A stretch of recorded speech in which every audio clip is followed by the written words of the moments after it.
Welcome to a Tartan Zebra workshop. Today we're going to create fabulous repeat patterns just from a walk in the park, inspired by Rakunu's amazing bugs and butterflies that he creates using found petals, stamen, little sections of plants that he puts together in his collages to create new creatures. Aren't they amazing?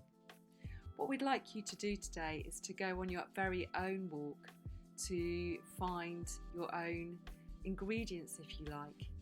So go out in the park, go out in the garden, collect some bits and bobs together like I have done here.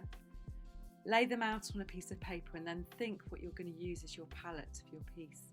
Maybe also look up some inspiration on the internet for shapes. Then from that point, get some plain paper. Start separating out the little parts of the plants to create your own bugs and butterflies.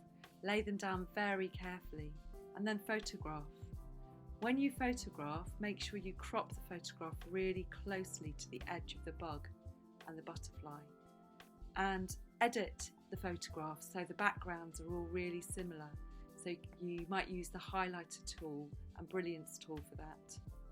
Once you've done that, go to PowerPoint and arrange your photos so that they create an interesting block, and then take a screenshot of the slide. Crop the screenshot so you get a block that will repeat well. There I've got half a butterfly on each side of the top row. Once you've got your block, you can then open a new slide in PowerPoint and start duplicating by clicking on the block and repeating your block till it fills the screen. Isn't that gorgeous? Have a go.